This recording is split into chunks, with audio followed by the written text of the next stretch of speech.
இன்றைக்கி நம்ம என்ன செய்ய போகிறோம் அப்படின்னு பார்த்தீங்கன்னா, கனவா மீன். இங்கிலீஷில் பார்த்தீங்கன்னா கடம்பா ஃபிஷ்ஷுன்னு சொல்லுவாங்க. இந்த ஃபிஷ் பார்த்தீங்கன்னா 1 கேஜ் நம்ம வாங்கினோம் அப்படின்னு பார்த்தீங்கன்னா, அதை க்ளீன் பண்ணிவிட்டு அதை தலை அது மேலே இருக்கக்கூடியதெல்லாம் எடுத்து க்ளீன் பண்ணி முடிச்சோன்னு பார்த்தீங்கன்னா, ஒரு 400 கிராம் தாங்க கிடைக்கும். இன்றைக்கி நம்ம அதுதான் எப்படி செய்கிறதுன்னு பார்க்கலாம் வாங்க. இப்போ வந்து பார்த்திங்கன்னா நல்லா கழுவியாச்சு. க்ளீன் பண்ணிவிட்டு நம்ம வந்து இப்போ சின்ன சின்ன பீசஸாக கட் பண்ணிக்கலாம். அது உள்ள வழவழன்னு இருக்கும். அதை எடுக்கிறதுக்காக நாங்கள் நீட்டு வாக்கில் கட் பண்ணியிருக்கேன். இது வந்து பார்த்திங்கன்னா நம்ம ரவுண்டாக கட் பண்ணியிருந்தோம் அப்படின்னு பார்த்திங்கன்னா பார்க்குறதுக்கு போட்டி மாதிரி தெரிஞ்சிருக்கும். நம்ம இப்போ இது நீட்டாக கிராஸில் கட் பண்ணிவிட்டு நாங்கள் அப்படி சின்ன சின்ன பீசஸாக கட் பண்ணுறதுனால பார்க்குறதுக்கு நூடுல்ஸ் மாதிரி தெரியும். இது வந்து பார்த்திங்கன்னா மஞ்சத்தூள் உப்பு போட்டு நல்லா கழுவி இப்போ கட் பண்ணி எடுத்து வச்சுக்கலாம். அதுக்கப்புறம் அதுக்கு தேவையான பொருட்கள் என்னென்னு பார்த்திங்கன்னா, ஒரு பெரிய வெங்காயம், ஒரு தக்காளி, கருவேப்பிலை, இஞ்சி பூண்டு பேஸ்ட்டு, அப்புறம் நம்ம கழுவி வச்சுருக்கிற கடம்பா மீன்.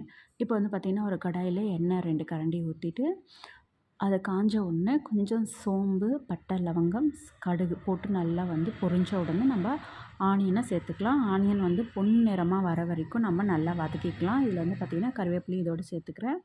நல்லா வதக்கி எடுத்துட்டு அதுக்கப்புறம் நம்ம அரிஞ்சு வச்சுருக்கக்கூடிய ஒரு தக்காளி இதோடு சேர்த்துக்கலாம். பொடியாக கட் பண்ண தக்காளி நல்லா வந்து வதக்கிட்டு அந்த தக்காளியிலேருந்து சாறு நல்லா இறங்கின பிறகு நம்ம 1 டீஸ்பூன் மஞ்சத்தூள் போட்டுக்கலாம். நல்லா மஞ்சத்தூளை வதக்கி அதுக்கப்புறம் நம்ம இஞ்சி பூண்டு பேஸ்ட்டு போட்டு நல்லா இஞ்சி பூண்டு பேஸ்ட்டோட வாசனை போகிற வரைக்கும் நல்லா வதக்கி எடுத்துக்கலாம் எண்ணெயில்.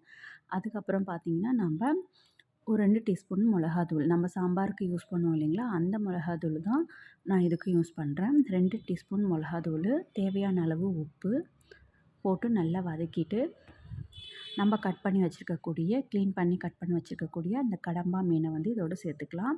இந்த மீன் வந்து பார்த்திங்கன்னா ரொம்ப மருத்துவ குணம் கொண்ட மீன் அப்படின்னு சொன்னதுனால தான் நாங்கள் இன்றைக்கி வாங்கி ஃபஸ்ட் டைம் ட்ரை பண்ணிகிட்ருக்கேன். இது வந்து ரொம்பவே டேஸ்ட்டாக இருந்தது. அது மட்டும் இல்லாமல் இதில் வந்து முள் இல்லாதனால குழந்தைங்களுக்கு கொடுக்கறதுக்கு ரொம்ப ஈஸியாக இருந்தது. டேஸ்ட் வைஸும் ரொம்ப நல்லாவே இருந்தது. இப்போ நல்லா வந்து இதுக்கு தண்ணியெல்லாம் ஊற்ற தேவையே கிடையாதுங்க. நம்ம வந்து பார்த்திங்கன்னா இதை அப்படியே கிளறி நம்ம மூடி வச்சிட்டோம்னா இதிலேருந்தே நிறைய தண்ணி வந்து வெளியே வருது. அந்த தண்ணியிலே நல்லா வந்து சுண்டுற அளவுக்கு நம்ம வந்து வேக வைக்கலாம். சாதாரணமாக மீன்லாம் பார்த்திங்கன்னா நம்ம குழம்பு வைக்கிறப்போ ஒரு 10 நிமிஷம் இல்லை 5 நிமிஷம் நம்ம சிம்மில் மீன் போட்டோடனே குழம்புல போட்டோன்னே சிம்மில் வச்சுட்டு மூடி வச்சோம்னாலே அதே வெந்துடும். பட் ஆனால் இது வந்து கொஞ்சம் எக்ஸ்ட்ரா டைம் எடுத்துக்குது. நல்லா பார்த்திங்கன்னா நம்ம மூடி வச்ச உடனே பார்த்திங்கன்னா அதுலேருந்து தண்ணி நிறைய வந்து வெளியே வருது.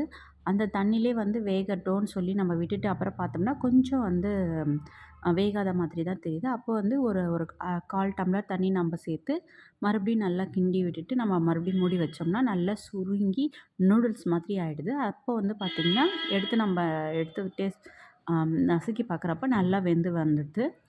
அந்த மாதிரி வெந்து முடித்த பிறகு நம்ம என்ன பண்ண போகிறோம், கடைசியாக வந்து மிளகுத்தூள் வந்து நமக்கு தேவையான அளவுக்கு போட்டுட்டு அதுக்கப்புறம் கொத்தமல்லி தூவி சேவ் பண்ண வேண்டியதாங்க. சூப்பரான டேஸ்ட்டான கடம்பா மீன் தொக்கு செம்மையாக இருக்குது. இது வந்து தோசைக்கு நல்லாயிருக்கு, ரசம் சாப்பாட்டுக்கு இன்னும் சூப்பராக இருக்குது.